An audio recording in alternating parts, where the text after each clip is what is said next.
Hi guys, so tomorrow is I'm baking after a very long time, probably a year or more.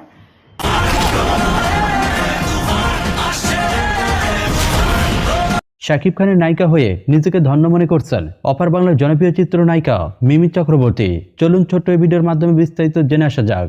সম্প্রতি তুফান সিনেমায় শাকিব খানের বিপরীতে নায়িকা হিসেবে শুটিং করছেন অপার বাংলার জনপ্রিয় চিত্রনায়িকা মিমি চক্রবর্তী।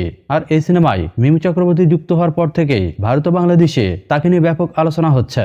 অনেকেই জানেন, অনেক সাধারণ নায়িকা এর আগে শাকিব খানের সাথে অভিনয় করার পর রাতারাতি সেলিব্রিটি বনে গিয়েছে। আপনারা যদি প্রিয়তমা সিনেমার নায়িকা ইদিকা পলের দিকে লক্ষ্য করেন তাহলে সহজেই অনুমান করতে পারবেন শাকিব খানের সাথে সিনেমা করার আগ পর্যন্ত এই চিত্রনায়িকা খুব একটা আলোচনায় ছিলেন না। তবে শাকিব খানের সাথে অভিনয় করার পর থেকে প্রিয়তমা ইদিকা পল রাতারাতি সেলিব্রিটি বনে গিয়েছে। এর পরবর্তীতে British beauty Courtney coffee Shakib খানের সাথে অভিনয় করার পর থেকে সেলিব্রিটি বনে গিয়েছেন। আর এই পর্যায়ে এসে শাকিব খানের তুফান সিনেমায় শাকিব খানের নায়িকার চরিত্রে অভিনয় করছেন অপার বাংলার জনপ্রিয় নায়িকা মিমি চক্রবর্তী। আগে থেকেই ভারত ও বাংলাদেশে এই চিত্রনায়িকার ব্যাপক জনপ্রিয়তা রয়েছে। তবে সম্প্রতি তুফান সিনেমায় যুক্ত হওয়ার পর থেকে এই চিত্রনায়িকার জনপ্রিয়তা আরো বহুগুণ বেড়ে গিয়েছে।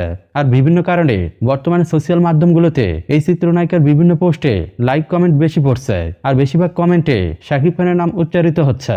আর এই পর্যায়ে এসে শাকিব খানের সাথে তুফান সিনেমায় অভিনয় করতে পেরে অনেকটাই ভাগ্যবান মনে করছেন। এর পাশাপাশি তিনি জানিয়েছেন ইতিমধ্যেই অনেকগুলো সিনেমায় কাজ করে ফেলেছে। তবে এমনটা এর আগে কখনোই ঘটেনি। ইতিমধ্যেই অসংখ্য বাংলাদেশি ভক্তদের ভালোবাসা পেতে শুরু করেছি। আর এপার বাংলার মতো অপার বাংলার মিডিয়াগুলোতেও আমাকে নিয়ে ব্যাপক আলোচনা হচ্ছে, যা আমি বেশ উপভোগ করছি। আর এত কিছু শাকিব খানের জন্যই তা আমি উপলব্ধি করতে পারছি। সত্যি এটা আমার জন্য অনেক বড় পাওয়া।